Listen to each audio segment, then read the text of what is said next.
Bonjour à tous et bienvenue sur la chaîne Astro. Aujourd'hui je vous propose un nouvel épisode pour parler ensemble du logiciel Sky Safari qui est pour moi le meilleur logiciel donc de carte du ciel sur votre smartphone. C'est un logiciel qui existe en fait en 4 versions entre guillemets. Première version totalement gratuite mais en réalité bridée, il s'agit de Celestron Sky Portal. Elle vous montrera les constellations effectivement, par contre les objets du ciel profond ne sont pas affichés sauf si vous avez connecté un télescope, donc comme les Célestrons de la gamme Astrophi. Et donc le problème, bien évidemment, c'est qu'en réalité, il ne sera pas réellement utilisable si vous n'avez pas ces instruments-là. Ensuite, vous avez une première version basique de Sky Safari qui est à 3,49 €, je crois, quelque chose du genre, où vous allez trouver voilà, des objets basiques du ciel profond, comme tous les objets de Messier et autres. Une version plus qui va vous montrer tous les objets du catalogue NGC, plus quelques autres catalogues, et qui va commencer à devenir très puissante avec la possibilité de paramétrer une vue, à savoir paramétrer la taille de votre capteur d'appareil photo, paramétrer la taille de votre oculaire en fonction de l'instrument, etc. Vous allez pouvoir bien évidemment aussi choisir plusieurs lieux d'observation et passer de l'un à l'autre en simple clic, donc ça c'est quand même très pratique également. Et enfin la version Pro qui là possède des catalogues d'étoiles étendus, des catalogues d'objets du ciel profond étendus. Là on va monter jusqu'à la magnitude 15 au niveau des étoiles, au niveau des objets du ciel profond ça va aller encore plus loin également, vous avez tous les catalogues PGC notamment, donc ça peut vous permettre carrément de reconnaître les micro-tachouilles que vous avez sur une photo du ciel profond et tout, c'est très puissant. Les versions Plus et Pro disposent de la possibilité aussi de récupérer les objets, tous les objets du système solaire directement sur les bases du Jet Propulsion Laboratory, donc ça vous donne par exemple si vous avez un astéroïde géocroiseur, vous allez pouvoir avoir son passage, et vous allez aussi avoir les possibilités de pouvoir avoir des satellites comme la Station Spatiale Internationale et tout. Donc aujourd'hui je vous propose de passer et de découvrir la version Pro qui est la version complète, tout en sachant que suivant les versions vous allez avoir moins de choses que ce que je vais vous montrer. Clairement, quand on voit le prix de la version Pro, c'est tout à fait raisonnable. C'est le prix d'un Atlas, par exemple. Simplement, celui-là, il se met complètement à jour en temps réel, en fonction de votre localisation, en fonction de la date, de l'heure, etc.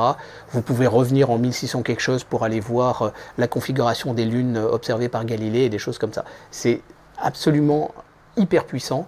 On pourrait passer des heures à vous décrire tout ce qu'il y a. Je vais vous montrer déjà un peu les fonctions basiques et j'espère que ça vous encouragera à franchir le pas d'acheter la version Plus que je vous recommande pour les observateurs ou la version Pro pour les astrophotographes. Et c'est maintenant sur la chaîne Astro.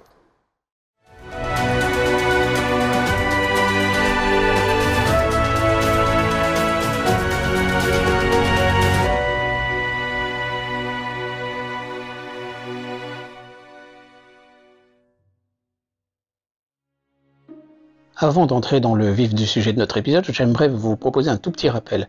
Vous allez pouvoir observer en fait pas mal de choses à l'œil nu avec des jumelles ou avec un petit télescope. Des phénomènes atmosphériques, on n'utilisera pas de télescope, par contre des satellites artificiels, vous avez la possibilité de les suivre et de les photographier, comme la Station Spatiale Internationale. Vous avez la possibilité d'observer et de photographier la Lune bien sûr, le Soleil avec des filtres adaptés. Concernant les planètes du système solaire, vous pourrez observer à l'œil nu, pourvu que vous arriviez à les trouver, Mercure, Vénus, Mars, Jupiter, Saturne et Uranus. Et avec un petit télescope ou une paire de jumelles, vous pourrez également observer Neptune. Parfois des astéroïdes, des comètes également. Et concernant le ciel profond, et bien là encore, certains objets sont observables à l'œil nu, mais ce n'est peu spectaculaire. Avec une paire de jumelles, un petit télescope, voire un télescope de plus gros diamètre, et surtout fonction de la qualité du ciel du lieu où vous vous trouvez, vous allez pouvoir observer pas mal d'objets comme des galaxies, des amas globulaires, des nébuleuses planétaires, des nébuleuses diffuses, des amas d'étoiles, etc., etc. Et donc là-dessus, ces différents objets, on va classer leur luminosité selon une échelle qu'on appelle l'échelle de magnitude. Et cette échelle de magnitude, il est important de pouvoir avoir une idée un petit peu de la limite de votre instrument, de façon à finalement n'afficher que ce qui correspond à ce que vous allez pouvoir observer ou photographier.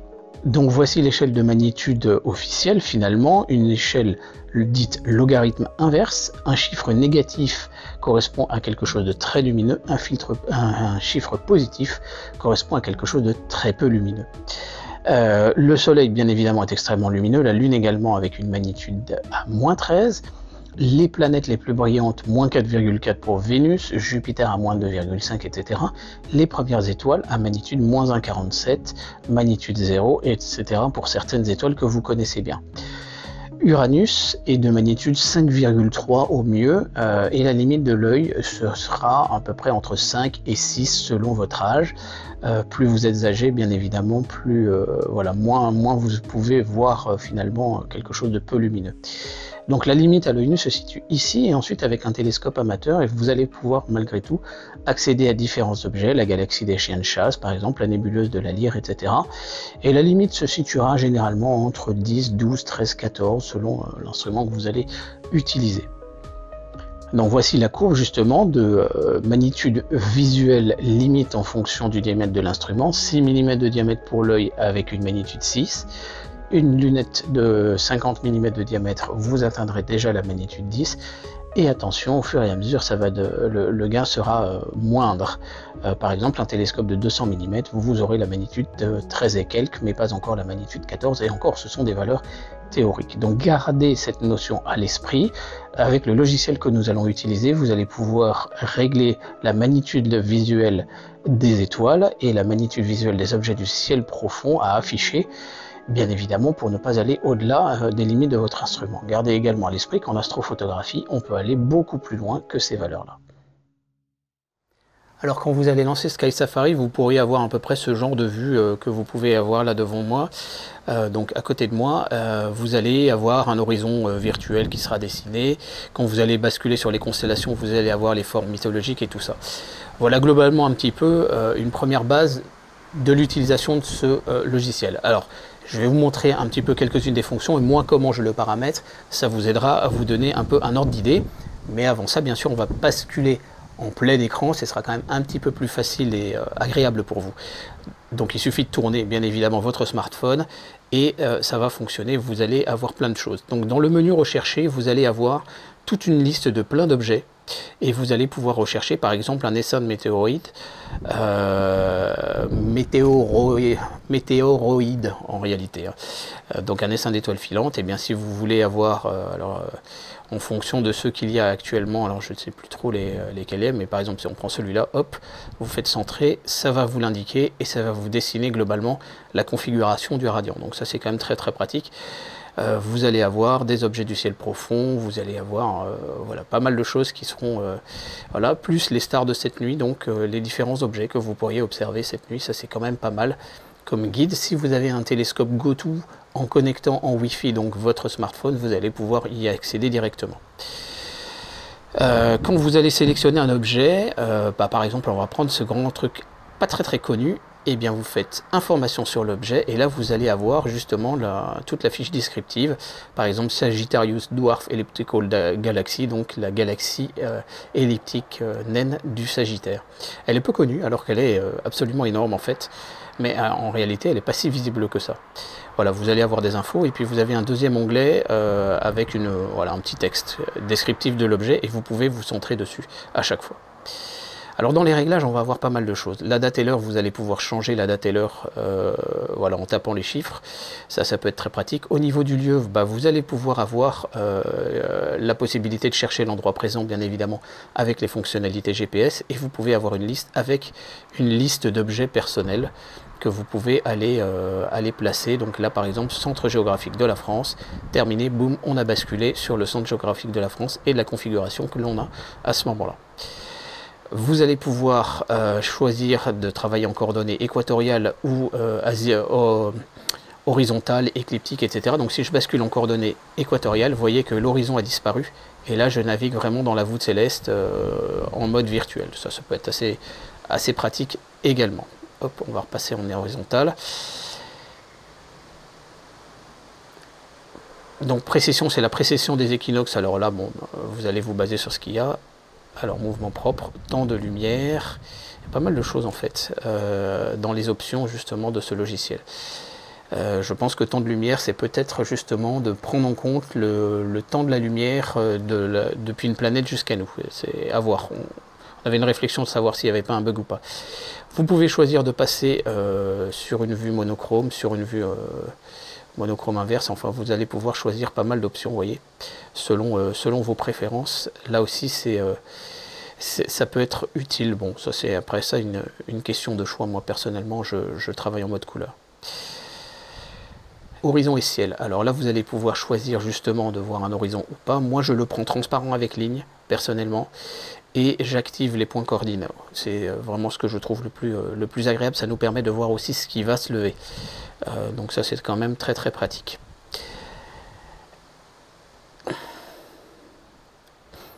Concernant le système solaire, vous allez pouvoir montrer les planètes, montrer une grille, ça peut être assez utile pour repérer l'orientation de votre planète, voilà, et l'orientation de votre capteur vis-à-vis de l'orientation de la planète. Voilà, vous allez pouvoir afficher quand même pas mal de choses avec les différentes lunes. Vous allez pouvoir montrer des astéroïdes, des comètes, des satellites également avec les noms. Montrer des orbites planétaires par exemple, ou en tout cas vous pouvez montrer aussi la trajectoire de l'objet choisi, c'est-à-dire autant l'orbite, ce sera la configuration de l'objet, enfin de son orbite, mais vue depuis maintenant, alors que la trajectoire, c'est la trajectoire vis-à-vis des étoiles dans les jours à venir et dans les jours passés. Voilà un petit peu ce que ça va pouvoir vous donner. Vous allez pouvoir choisir des magnitudes, etc. Donc, vous voyez un petit peu. Là, vous avez tout plein d'astéroïdes, de comètes et tout ça avec les noms. C'est monstrueux en termes de catalogue ce que vous avez. Donc là, par exemple, si je clique sur celui-là, paf, j'ai sa trajectoire qui m'est indiquée.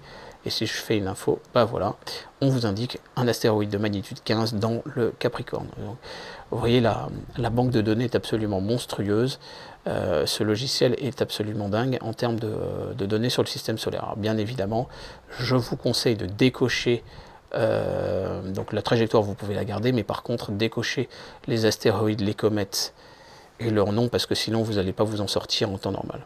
Voilà. Et là on voit très bien par exemple concernant les planètes, là vous avez actuellement Saturne justement, et bien vous avez les trajectoires de droite et de gauche et tout ça de Saturne, si on considère donc la période d'opposition, puisque là nous sommes sur la période de l'opposition de Saturne actuellement. Vous avez les immobilisations et le sens rétrograde par rapport au sens grade habituel. Voilà. Donc ça peut être assez utile pour repérer aussi des passages de Saturne vis-à-vis des étoiles. Et si vous voulez par exemple faire une photo d'une planète vis-à-vis d'un objet du ciel profond. Une autre fonction très puissante dans le système solaire, vous allez sur justement la mise à jour des données d'orbite des corps mineurs.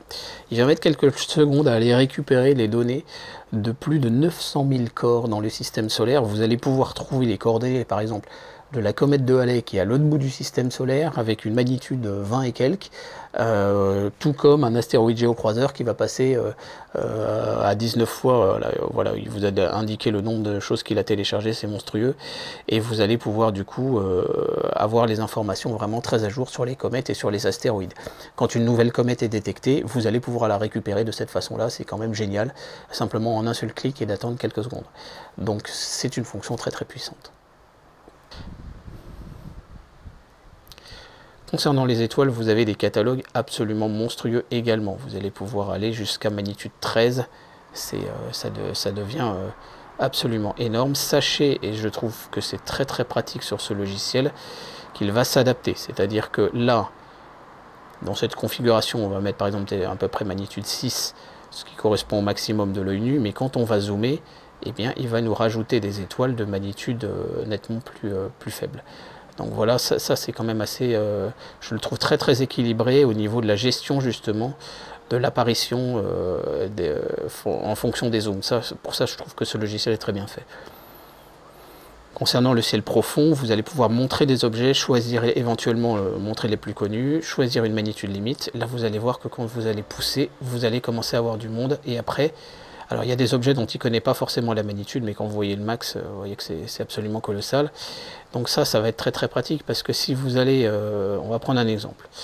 On va aller chercher Hercule, je vous en ai parlé dans un épisode. Alors Hercule se trouve par ici, vous avez M13 dans Hercule, voilà, et vous avez les petites galaxies autour d'Hercule, voilà. Et donc là, vous allez pouvoir retrouver les petites PGC, etc., que vous retrouvez sur vos photos, et fonction bien évidemment de votre objet. Donc là, ciel profond est à magnitude 19, c'est peut-être un petit peu trop. Et on va pouvoir baisser, par exemple, voilà. Et là, qu'est-ce qu'on trouve? Eh bien, on trouve, voilà, NGC 6207, qui est souvent dans le champ, et en tout cas, qui pourra éventuellement être observable. Donc, si vous faites information sur l'objet, magnitude 1131, vous devriez pouvoir voir cette galaxie, à l'occasion de l'observation de M13. Donc, c'est ça que je trouve très très pratique concernant les objets du ciel profond. Donc si on regarde les autres menus, vous avez une intensité des écritures, les noms propres, etc. Vous allez pouvoir choisir le type d'objet, y compris des nébuleuses obscures. Ce que je trouve très très puissant au niveau des nébuleuses avec ce logiciel, alors on va essayer de vous en trouver une, vous voyez, c'est que ça vous trace quand même des contours. Alors après il y a plusieurs niveaux de contours bien évidemment, mais ça vous aidera pour le cadrage de vos objets. Alors en observation, c'est peut-être pas forcément très nécessaire, mais en photo, ce sera très très utile. Donc parlons justement des questions de cadrage. Vous faites observer, vous avez affichage télescope, et là on a la possibilité de pouvoir se paramétrer des vues. Donc on va faire ça ensemble bientôt. Hop, voilà. Voilà le cadrage du Sony A7S, donc du photostroke. Et donc vous voyez que cette zone-là, avec une photo là et une photo là, je peux faire une mosaïque qui me donne la totalité de la zone. Et ça, c'est très pratique de pouvoir anticiper les cadrages, mais surtout, vous avez au-dessus là ma caméra guide, en fait, qui est paramétrée de façon à pouvoir, quand on guide par diviseur optique, justement, anticiper la vue et le cadrage pour le guidage. Donc ça, c'est super, super pratique. Très sincèrement, j'aime énormément cette fonction dans Sky Safari. Au niveau des constellations, vous allez pouvoir choisir pas mal de choses. Alors on peut retirer bien évidemment les figures mythiques. On va mettre les lignes modernes plutôt que les lignes traditionnelles. Et vous allez pouvoir choisir aussi quelques petites informations sur les constellations. Donc ça va pouvoir vous aider. Voilà, donc vous avez effectivement tous les traits des constellations qui s'affichent au fur et à mesure dans la vue. Et ça, c'est quand même... Ça va pouvoir vous aider, mais vous avez surtout les délimitations des constellations qui vont pouvoir vous aider justement à vous repérer aussi quand vous naviguez. Donc ça, c'est quand même franchement pas mal aussi. Vous allez pouvoir choisir d'avoir des grilles de référence en équatorial, etc. Vous allez pouvoir aussi choisir et indiquer que votre télescope est un télescope justement. Alors vous allez pouvoir voir, donc ça c'est les grilles de référence affichées, d'accord. Vous n'êtes pas obligé de les afficher, ça c'est un choix personnel. Moi je trouve ça pratique parce que vu que mon télescope est un télescope de type équatorial, eh bien ça me permet d'avoir les repérages sur ces déplacements. Et donc quand je suis en train de choisir, par exemple je suis là et je sais que je veux aller là, ça me permet de savoir vraiment, voilà, de bien voir et visualiser dans quelle direction va se déplacer la vue quand je vais déplacer le télescope. Dans les configurations, vous allez pouvoir choisir le type de votre monture d'instrument et là ça va aussi avoir des impacts sur l'affichage et notamment sur le cadrage justement de la vue rectangulaire de votre capteur. Si vous vous mettez en mode alt azimutal par exemple, vous allez avoir un cadrage azimutal. Donc ça c'est intéressant à noter. Et vous allez pouvoir du coup avoir aussi des menus pour pouvoir vous connecter à votre instrument. GoTo justement avec ça. Alors sachez que Sky Safari peut être interfacé par exemple avec un iAstro Hub, c'est un Raspberry Pi 3 avec une suite de logiciels qui tourne je crois sous Linux. Et on se connecte en Wi-Fi dessus. Ce qui nous permet en fait, et ça c'est quand même très très puissant, ce petit boîtier va commander votre appareil photo, ça marche pas pour les Sony, c'est pour ça que je l'utilise pas trop, mais se connecter sur votre appareil photo, lui faire prendre une photo, la récupérer, faire une résolution astrométrique avec une base de données interne et donner l'information de la position du capteur et du télescope à Sky Safari et la vue apparaîtra dans Sky Safari. Et à ce moment-là, vous allez pouvoir justement réétalonner la monture et recommander justement un centrage absolument parfait. Donc ça avec un iAstro Hub. Mais vous avez l'Enafabox, vous avez donc la solution de chez ZWO. Donc ça c'est aussi une possibilité. D'ailleurs il y a un épisode sur la chaîne de Darius, donc DK Astronomie. Je vous recommande, il explique un petit peu tout ça. Et bien évidemment, vous allez avoir les montures Astrophi, les dongles Wi-Fi, etc. C'est hyper puissant finalement comme logiciel au niveau des montures. Justement, dans la fonction ensuite observer, vous allez pouvoir préparer des sessions d'observation, des listes d'observation, je n'utilise pas ça, et puis les affichages télescopes. Alors je vous explique juste comment rajouter un item là-dessus. En fait, vous avez dans ce menu déroulant, affichage télescope et équipement. Vous allez sur équipement, là vous allez créer justement un instrument, vous allez créer ce que vous voulez. Et ensuite vous allez créer justement une idée et une anticipation de votre cadrage. Donc vous allez pouvoir justement rajouter des capteurs, rajouter ce que vous voulez. Je peux éventuellement rajouter une caméra. Alors là vous en avez déjà pas mal qui sont là-dessus, mais vous n'avez pas forcément tout. Donc dans ce cas-là, ça peut être à vous d'aller créer justement le capteur qui vous intéresse. Vous voyez qu'il n'y a pas de touche chez QHY. Alors chez ZWO, on va voir ce qu'il y a. ZWO, il n'y en a aucun. Mais on peut aller créer justement un capteur si on le souhaite. Vous allez créer éventuellement des doubleurs de focale ou des réducteurs de focale. Vous allez pouvoir créer vos oculaires. Donc vous voyez qu'au niveau des oculaires, j'ai pas grand chose. J'ai mon 40 mm, j'ai mon 27 mm. On va rajouter un oculaire pour vous montrer. Et donc en choix personnalisé, par exemple, on va mettre le XCell LX12. Voilà, fabricant donc Celestron. La focale, on va mettre 12. Et le champ de vision, c'est 60 sur cet oculaire.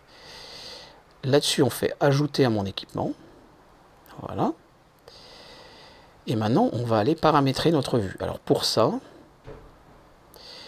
on va dans Observer, affichage télescope cette fois. Alors on peut désactiver les affichages actuels. Et on va faire ajouter un indicateur fauve, ou sinon là vous avez champ de vision personnalisé. Celui-là, il attendait qu'on lui fasse quelque chose. Donc on va choisir l'instrument. Eh bien, par exemple, on va aller prendre... alors mon 400, il est où? Je sais même plus, il y en a tellement. Il est là. Voilà. Le 400, on va choisir notre oculaire. Normalement, il apparaît là, c'est l'Estron LX12. Et éventuellement, on va lui mettre... Eh bien, on va lui mettre la Barlow télévue 3 fois. Terminé. Et ensuite, on fait observer, c'est pour ça qu'il faut le faire en 3 fois, affichage télescope. Là, cette fois, on va chercher la vue et on l'active. Et là, à ce moment-là, on a l'indication. Donc, par exemple, qu'est-ce que ça pourrait donner comme cadrage sur Jupiter? Voilà, on a Jupiter devant nous, donc on va sur Jupiter. Et voilà le cadrage que j'aurai avec mon Celestron LX12 sur le 400 avec la Barlow 3 fois. Alors dans la suite des menus, eh bien, vous allez avoir l'heure, bien évidemment. Vous allez pouvoir naviguer au niveau de l'heure, avec naviguer cran par cran. Vous allez pouvoir naviguer à grande vitesse, vous allez pouvoir faire un petit peu ce que vous voulez. Donc là maintenant, on va se remettre à la vue maintenant. Vous allez avoir la possibilité effectivement de vous connecter à votre télescope, bien sûr. Et vous avez une fonction très très puissante qui s'appelle la boussole. Donc là, hop, on va la réactiver. Voilà, donc là... je peux déplacer la vue comme ça, hop, et ça m'indique ce que je suis en train de voir. Ça, c'est quand même très très puissant. Donc pour ceux qui veulent découvrir le ciel, et effectivement, voilà, c'est ce que je vous ai affiché à côté de moi. Franchement, je trouve ça très très puissant. Vous avez un guide sur les, voilà, une information sur les objets de cette nuit, avec Hubble Space Telescope ne monte pas, ne se fixe pas, ne fixe pas. Bon, c'est très très mal traduit quelquefois. Mais déjà, ils ont corrigé une erreur l'autre jour. Donc ça, c'est quand même bien. Donc voilà un petit peu. Donc on peut couper la boussole et puis ensuite, voilà, vous pouvez passer l'affichage en mode nuit. Apparemment, il y a une fonction de calendrier. Il y a la fonction de partage. Vous allez pouvoir envoyer en fait la vue courante à quelqu'un. Et ça, c'est très pratique aussi. Et vous avez le Live Sky qui est un compte en fait sur un site internet qui permet apparemment de stocker des données. Ça, je ne l'ai pas trop utilisé. Mais voilà pour vous donner un petit peu une idée de ce que permet le logiciel Sky Safari. Très très puissant donc. Moi, je trouve qu'il est assez réaliste au niveau des différentes magnitudes des étoiles, et vous allez pouvoir surtout le régler. Donc vous allez pouvoir vous adapter aussi à la pollution lumineuse du ciel, et ça va vous permettre d'aider comme ça au fur et à mesure à apprendre les constellations. Voilà, logiciel qui est payant, certes, avec des réductions de temps en temps, notamment quand vous avez des événements astronomiques majeurs. On a régulièrement, voilà, 2-3 fois par an, vous avez des réductions à l'occasion d'une éclipse, à l'occasion, voilà, etc. Donc ça peut être assez utile. En tout cas, je ne saurais que vous recommander d'acheter finalement ce logiciel. Finalement, il y a tout. Alors, vous avez pu voir dans les épisodes de Constellation, d'éphémérides et tout ça, où j'utilisais de temps en temps Stellarium parce que, en fait, je faisais la capture à même le PC.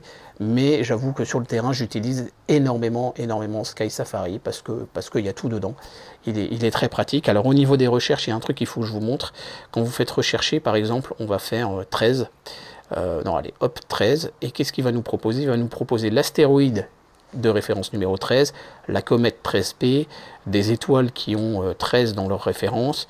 Alors là, effectivement, il y en a beaucoup. Vous allez voir NGC 13, IC 13, M13. Vous voyez, donc en fait, il suffit de taper le numéro d'un objet et ensuite vous défilez la liste pour aller tomber sur l'objet du catalogue qui vous intéresse. Donc il contient énormément de choses. Petit défaut quand même, il ne contient pas bien le catalogue Abel. Je regrette parce que c'est un catalogue hyper intéressant au niveau des, voilà, des amas de galaxies et des choses comme ça. Mais très sincèrement, je vais vous le dire, franchissez le pas, n'ayez pas peur d'acheter ce logiciel, vous ne serez que heureux parce qu'il est super pratique et super puissant. Beaucoup moins cher in fine que des espèces de cartes du ciel que l'on peut vous vendre, très incomplètes et puis surtout faites avec des captures illégales de Sky Safari. En tout cas, voilà pour vous aider à utiliser ce logiciel Sky Safari. J'espère que ça vous aura plu. Je vous demande pardon pour ma fatigue. Je suis un petit peu fatigué aujourd'hui. Mais voilà, l'essentiel c'était le contenu. Je vous avais promis de vous parler de Sky Safari. Pourquoi je l'utilise? Il est génial.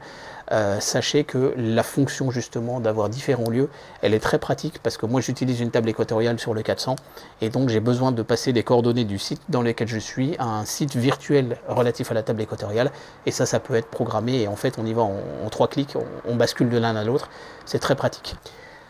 Voilà, j'espère donc que cet épisode vous aura plu. N'hésitez pas à le partager autour de vous quand vous voyez des personnes poser la question de quel logiciel utiliser. Alors par le passé, j'ai utilisé aussi Carte du Ciel qui était très bien pour débuter, qui est facile, qui est intuitif à utiliser, qui possède les objets du catalogue Messier, mais bien évidemment à un moment donné avec la pratique, je me suis aperçu que c'était insuffisant. Donc c'est pour ça que je suis passé sur Sky Safari, puisqu'il m'avait été recommandé avec l'utilisation de la iAstro Hub, et très sincèrement je ne regrette pas d'avoir franchi le pas.